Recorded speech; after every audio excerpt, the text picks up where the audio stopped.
नमस्कार दोस्तों, स्वागत है आपका हमारे सफलता के यूट्यूब मंच पर। दोस्तों, महज अब से करीब 21 दिनों बाद यानी 3 हफ्ते बाद chief justice of India DY Chandrachud साहब देश के मुख्य न्यायाधीश पद से रिटायर्ड हो रहे हैं और उनकी जगह कौन नए मुख्य न्यायाधीश बन रहे हैं, यह भी बात आपको बताने जा रहा हूं। लेकिन सवाल है कि डीवाई चंद्रचूड़ साहब रिटायर्ड तो हो रहे हैं, लेकिन उन्होंने जो एक बात 11 मई 2023 के महाराष्ट्र वाले मामले में संविधान पीठ के जजमेंट के भीतर कही थी, उस बात को पूरा किए बिना ही वो रिटायर हो रहे हैं। क्योंकि अब चीफ जस्टिस ऑफ इंडिया के पास इतना वक्त नहीं है कि वो इस मामले को पूरा कर ले। जब डीवाई चंद्रचूड़ साहब देश के चीफ जस्टिस बने थे तो देश के लोगों को बहुत आशाएं थी, बहुत सारे मामले पे आशाएं पूरी भी हुई। और स्वाभाविक सी बात है, किसी एक व्यक्ति को इस देश के भीतर न्यायपालिका के शीर्ष पर देखने के बाद जो देश के भीतर उम्मीदें जगी थी, और जितनी बड़ी उम्मीदें इस देश के लोगों की थी, वो न कभी पूरी होनी थी और न ही वो कभी पूरी हो पाई। लेकिन सवाल है कि काफी बड़े ऐतिहासिक फैसले chief justice of India DY Chandrachud साहब ने दिए। जो जजमेंट दिए उसमें इलेक्टोरल बॉन्ड का जजमेंट, उसमें महाराष्ट्र के मामले पे तो ऐसा फैसला दिया chief justice of India DY Chandrachud साहब ने, जिस फैसले के बाद ऑपरेशन लोटस की गुंजाइश ही खत्म हो गई। कई राज्यों के भीतर ऑपरेशन लोटस की कोशिश हुई, मसलन हिमाचल प्रदेश, लेकिन हो नहीं पाया। और डीवाई चंद्रचूड़ साहब जब 2.5 साल पहले देश के भीतर कार्यभार संभाले थे चीफ जस्टिस ऑफ इंडिया का, तो लोगों को लगा कि न्यायपालिका में एक नई सुबह हो गई।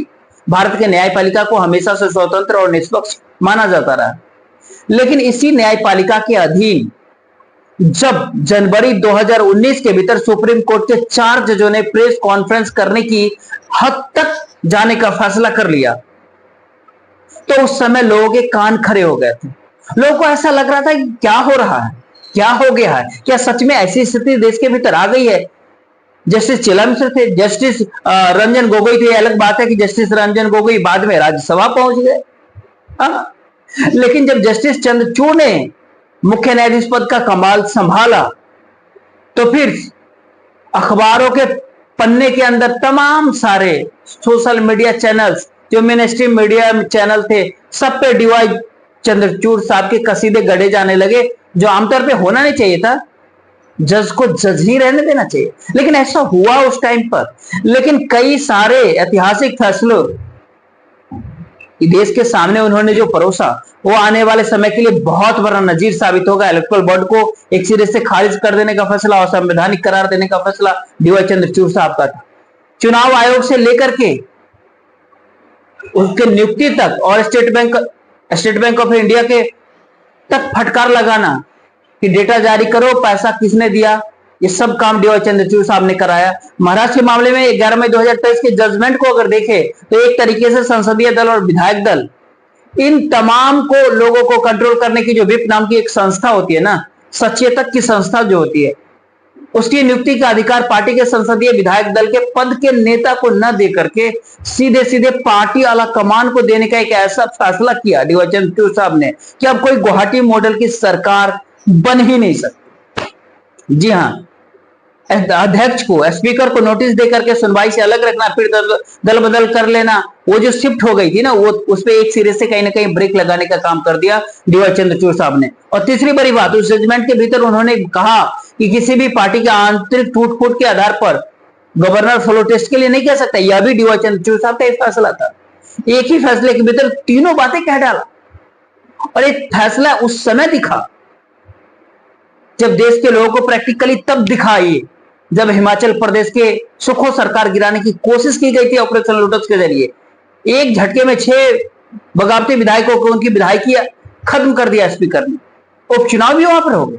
अन्यथा महाराष्ट्र का वो जजमेंट अगर नहीं आया होता, डीवाई चंद्रचूड़ साहब ने ये तमाम सारे फैसले नहीं दिए होते, तो फिर सुखो सरकार हिमाचल प्रदेश में नहीं चल रहे होते। अब तक जनता दल यूनाइटेड को भी कहीं ना कहीं तोड़ दिया जाता बिहार में। नीतीश कुमार को पूर्व मुख्यमंत्री बन चुके होते बिहार के भीतर, क्योंकि जिस तरीके की बात चल रही थी, जिस तरीके से जेपी नड्डा ने पटना में पहुंच करके कहा था कि आने वाले समय में क्षेत्रीय दलों का अस्तित्व खत्म हो जाएगा, याद है? उससे साफ साफ दिख रहा था कि अब हालात विकट है। ये 2022 की घटना है, जब शिंदे गुट वाला महाराष्ट्र वाला ऑपरेशन चल रहा था गुवाहाटी में। उद्धव ठाकरे की सरकार गिराई जा रही थी महाराष्ट्र के भीतर, लेकिन 2023 का वो जजमेंट कई पार्टियों के लिए वरदान होकर के सामने आ गया कि अब ऑपरेशन लोटस जैसी गुंजाइश अब नहीं होगी और एक कामयाब होने की तरफ नहीं आगे बढ़ेगी। जी हाँ, लेकिन डीवाई चंद्रचूड़ साहब रिटायर्ड तो हो रहे हैं। एक बात उन्होंने कहा था जिसको पूरा नहीं कर पाया, उसी जजमेंट के भीतर कहा था, मौखिक तौर पे उन्होंने बताया था, और वो बात उन्होंने उसी महाराष्ट्र वाले जजमेंट के भीतर कही थी कि जो दल बदल कानून है 10वीं अनुसूची, उसके ऊपर एक अलग से बड़ी बेंच की और बड़ी सुनवाई की जरूरत है। जी हाँ, और जब ये बातें उन्होंने कही थी तब उनके रिटायरमेंट में 18 महीने का समय बचा था। दल बदल कानून का किस तरीके से दुरुपयोग और सदुपयोग हो रहा है देश के भीतर आप सब जान रहे हैं कि 2/3 विधायक चाहिए किसी को, या सांसद चाहिए टूट के लिए। मतलब कोई व्यक्ति 100 में से 5 व्यक्ति अगर टूट रहा है, या 30 25 30 जो भी 40, अगर इतने का कोई एक गुट लेकर के चल जाए और उससे ज्यादा लोग उसके खिलाफ हो जाए, खुद आला कमान की भूमिका में भी अगर हो, तब भी जाकर के अल्प मत में होते हुए भी नेता बना रहे हैं। ये कौन सा कानून? पार्टी तभी तोड़ सकते हैं जब 2/3 की संख्या पूरी कीजिए। मतलब किसी विधानसभा या किसी संसद के भीतर किसी भी पॉलिटिकल पार्टी के, मान लीजिए कि एग्जाम्पल के 60 सांसद है, तो 60 के सांसद में जब तक 40 नहीं होंगे तब तक आप तोड़ ही नहीं सकते। और किसी भी पॉलिटिकल पार्टी के पास 20 22 25 भी है, अगर वो पार्टी का आला कमान है, यानी उसी का विप भी है और वही नेता भी है, तो फिर अल्पमत में होने के बावजूद भी वही नेता बना रहेगा। ये अपने आप में बहुत बड़ा झोल झाल होता है। तो इस पूरे झोल झाल को देखते हुए दल बदल कानून के भीतर समीक्षा करने की जरूरत महसूस की जा रही थी लंबे वक्त से, कि आखिरकार इसमें 50% का जो सामान्य बहुमत है किसी दल में दल बदल कानून के लिए, जो कहीं ना कहीं उचित भी होता है, उसके जगह 2/3 का क्राइटेरिया क्यों लाया गया? ये अपने आप में अल्पमत का शासन बहुमत के ऊपर प्रत्यक्ष या अप्रत्यक्ष ढंग से करने की कोशिश तो कहने की जा रही है। अब इसके आगे कदम बढ़ के देखते हैं। ये बात तो उन्होंने कहा लेकिन पूरा नहीं कर पाए, लेकिन उनकी जगह जो जस्टिस संजीव खन्ना, जो देश के 51वें मुख्य न्यायाधीश बनने जा रहे हैं, देश को उनसे भी काफी उम्मीद है। जस्टिस संजीव खन्ना के बारे में एक बात और आप समझ लीजिए, जब केशवानंद भारती जजमेंट आया था, सरकारों के संविधान संशोधन की शक्ति सीमित कर दी गई थी, और उसके बाद द कॉलेजियम सिस्टम नहीं था उस टाइम, और जब कॉलेजियम सिस्टम नहीं था, सरकारें ही मुख्य न्यायाधीश की नियुक्ति किया करती थी। तो उस जजमेंट से उस समय की सरकार इतनी खपा हो गई थी। अप्रैल मई 1973 के दौरान की बात होती है कि आप गूगल कर लीजिएगा कि 3 सीनियर जजों को सुपरसीड करते हुए, 3 सीनियर जजों को सुपरसीड करते हुए, यानी ये कह कि उनकी वरीयता को दरकिनार करते हुए, उस समय में उनकी वरिष्ठता क्रम को कहीं ना कहीं दरकिनार करते हुए जूनियर जज को चीफ जस्टिस बना दिया, और उसके विरोध में जस्टिस HR खन्ना ने इस्तीफा दे दिया था। जस्टिस KS हेगड़े ने इस्तीफा दे दिया। जिन 3 सीनियर जजों को सुपरसीड किया गया था उस दौरान, उसके भीतर जस्टिस खन्ना भी थे, और जस्टिस खन्ना बाद में चौधरी चरण सिंह के सरकार में देश के कानून मंत्री बन गए। तो जस्टिस खन्ना के भतीजे हैं जस्टिस संजीव खन्ना। तो देश के लोगों की उम्मीद है कि एक लेगेसी जो जस्टिस खन्ना के नाम से जो चलती है, भले ही उन्होंने इस देश के चीफ जस्टिस का सीट उनको नहीं मिला, लेकिन कई सारे मुख्य न्यायाधीशों से ज्यादा सम्मान इस देश के जुडिशरी के भीतर उन्होंने अर्जित किया। तो संजीव खन्ना से लोगों की उम्मीद होगी, और संजीव खन्ना चीफ जस्टिस जब बनेंगे तो ध्यान दीजिए, उनके पिताजी भी जज थे, चीफ जस्टिस थे हाईकोर्ट के थे। कई लैंडमार्क भूमिका में इलेक्टोरल बॉन्ड के जजमेंट भी है, उन्होंने भी उसमें जिसमें सीधे तलाक देने के मामले में जो सुप्रीम कोर्ट जो कुछ अपने हाथ में लिया था, उस जजमेंट के भीतर भी संजीव खन्ना थे।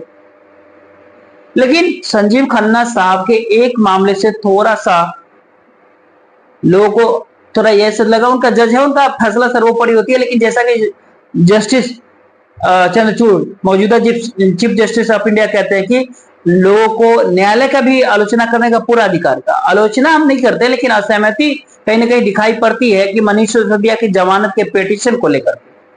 कई बार आप देखे होंगे कि उस बेंच में जस्टिस खन्ना साहब भी है, खूब आलोचना करते हैं, तमाम सारी बातें कहते हैं,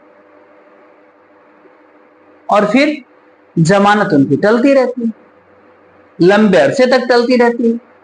और सबको ये बात पता है कि किस तरीके से PMLA के सेक्शन का दुरुपयोग किया जा रहा है। तो आने वाले समय में की उम्मीद है कि अब मास्टर पोस्टर की भूमिका में संजीव खन्ना ही होंगे, चीफ जस्टिस ऑफ इंडिया होंगे, और किसी 3 जज के बेंच के हिस्सा वाले में नहीं होंगे, या अकेले कुछ कर पाने की स्थिति में हो तो 1 से 2 बहुमत। अब बेंच के निर्धारण में भी उनकी भूमिका होगी। देश के जुडिशरी के टॉप पर जस्टिस खन्ना साहब बैठेंगे, यानी चीफ जस्टिस ऑफ इंडिया होंगे। अगले 6 महीने तक देश के मुख्य न्यायाधीश वही रहेंगे। तो कई लोगों को, देश के कई लोगों को उम्मीद है कि जो काम डीवाई चंद्रचूड़ साहब अधूरा छोड़ करके जा रहे हैं, रिटायरमेंट हो रहा है उनका, और जो कार्यकाल जस्टिस खन्ना कर देंगे। न्यायपालिका और विधायिका कार्यपालिका तमाम सारे की एक सरकार जो काम नहीं कर पाती है दूसरा सरकार नहीं कर पाएगी, वो कर सकती है। 97-98 के दौर में कश्मीर तक रेल लाइन बनाने की फैसला हुआ था, लेकिन अब तक काम चालू है। कई प्रधानमंत्री आए और कई गए। इसी तरीके से जुडिशरी सिस्टम में होता है, ये एक फैसला उस समय जो फैसला लिया जाता है, या एक जो इच्छा जताई जाती है वो आगे पूरा होता है, अगर उस दौरान नहीं हो पाया। तो जस्टिस संजीव खन्ना की लेगेसी को देखते हुए देश के लोगों को काफी उम्मीद है कि अगले मुख्य न्यायाधीश के तौर पर इस देश के न्यायपालिका को एक स्वतंत्र रूप से स्थापित करने की कहीं ना कहीं जो जस्टिस HR खन्ना जिस प्रकार से केशवानंद भारती जजमेंट को लेकर के इस भारत देश के सामने एक नजीर बनकर के सामने आए थे, और नजीर इस रूप में भी कि सरकारों के संविधान संशोधन की शक्ति को सीमित कर दिया था। ये फंडामेंटल जो संविधान के अंदर मूल ढांचा है, बेसिक स्ट्रक्चर है, फंडामेंटल, उसके भीतर कोई संशोधन नहीं किया जा सकता। बेसिक स्ट्रक्चर क्या होता है संविधान के भीतर? समय समय पर बहुत सारी चीजें डिफाइन की गई, लेकिन बेसिक स्ट्रक्चर क्या डिफाइन किया? यही डिफाइन किया उन्होंने कि देश के संघीय ढांचा, धर्मनिरपेक्ष स्वरूप, मूल अधिकार, इंडिपेंडेंट जुडिशरी, यानी सरकार और न्यायपालिका की स्वतंत्रता जो है, इन तमाम सारी चीजों को उन्होंने संविधान के बेसिक स्ट्रक्चर के रूप में डिफाइन किया था। और आगे भी बहुत सारी चीजें उसके भीतर क्रमबद्ध तरीके से समय समय पर उसके अंदर जुड़ती चली गई। और उस बेंच के भीतर एक अहम हिस्सा होते थे जस्टिस HR खन्ना, हंसराज खन्ना। उन्हीं के परिवार से संजीव खन्ना आते हैं, तो लोगों को स्वाभाविक सी बात है कि जैसे उम्मीद डीवाई चंद्रचूड़ साहब से थी देश के लोगों की, हालांकि उनके कार्यकाल 2.5 वर्ष का था, इनका केवल कार्यकाल 6-7 ही महीने का होगा, उसी तरीके की उम्मीद जस्टिस संजीव खन्ना से है कि 6-7 महीने के भीतर ही एक कहीं ना कहीं ऐतिहासिक फैसले, तमाम सारे ऐतिहासिक फैसले जरूर देंगे। और कई मामले में जहां पर सुप्रीम कोर्ट देश के मुख्य मतलब न्यायपालिका के स्तर पर बैठ करके आम आदमी के हितों का संरक्षण का भूमिका निभाते रहे, वो परंपरा भी अब आगे बढ़ती रहे। इसी तरीके से देखते रहिए आने वाले वक्त में, आने वाले समय में संजीव खन्ना जो 10 नवंबर को चार्ज लेंगे, 10 नवंबर से इस देश के न्यायपालिका के शीर्ष पर होंगे, चीफ जस्टिस ऑफ इंडिया बन जाएंगे, तो कई सारे मामले पर उनका जजमेंट किस तरीके से, किस रूप में सामने आता है। सबसे बड़ी बात तो 10वीं अनुसूची यानी दल बदल कानून को लेकर के कि क्या आखिर उसके अंदर कोई फैसला करेंगे, कोई संविधान पीठ गठन करेंगे, कोई समीक्षा होगी। पिछले 7-8 सालों में भारतीय इतिहास में अगर देखें, न्याय के इतिहास को अगर आप टटोल करके देखें, तो संविधान पीठ की तो जैसे बाढ़ ही आ गई। इतनी संविधान पीठ, आपको भी ऐसा नहीं लगता कि उसके पहले 2015 से पहले के करीब 65 सालों में इतनी संविधान पीठ सुप्रीम कोर्ट के भीतर सब मिलाकर के भी नहीं बनाया होगा, जितना 15 से लेकर के 2024 के भीतर तक संविधान पीठ इतने सारे बन गए। यानी 7-8 सालों के भीतर जितने बन गए, प्राइवेसी के ऊपर आधार पर, दिल्ली के ऊपर, दिल्ली के राज्य सरकार को क्या अधिकार है, विधानसभा को कितने अधिकार हैं। इसके बाद अगर देखेंगे इलेक्टोरल बॉन्ड के मामले पर, इसके बाद अगर आप देखिएगा एनजीएनसी पे जो पहले संविधान पीठ बनी, उसमें संविधान संशोधन कोई सीधा सीधा अधिकार दे दिया गया। जम्मू कश्मीर के मुद्दे पर संविधान पीठ बनी, और अभी न जाने कितने संविधान पीठ आपके सामने फिर से आएगी। देखते रहिए। लेकिन संजीव खन्ना साहब के कार्यकाल में निश्चित तौर पर नागरिक स्वतंत्रता और ईडी जिस प्रकार से इस देश के भीतर सत्ता प्रायोजित दिखाई दे रही है, या फिर प्रतीत होती है, भ्रष्टाचार को कंट्रोल करने के नाम पर विपक्ष के नेताओं के ऊपर कार्रवाई करते हुए दिख रही है, उसके लिए जस्टिस खन्ना से कहीं ना कहीं देश के लोगों की अपेक्षा होगी कि आखिरकार ड्रैकोनियन कानून जो इस भारत देश के भीतर बिना दलील, बिना वकील के रॉलेट एक्ट की तरह ईडी के कुछ प्रावधान का काम करते हुए कहीं ना कहीं दिख रहा है, तो उसको लेकर के आने वाले समय में कोई फैसला आएगा। उम्मीद पे दुनिया कायम है। जब संजीव खन्ना साहब आ रहे हैं तो स्वाभाविक सी बात है, उम्मीद तो रहेगी। फिलहाल इतना ही। देखते रहिए वीडियो को, वीडियो को लाइक और चैनल को सब्सक्राइब जरूर कर लीजिएगा, साथ ही वीडियो को शेयर कर दीजिएगा। जय हिंद, जय भारत।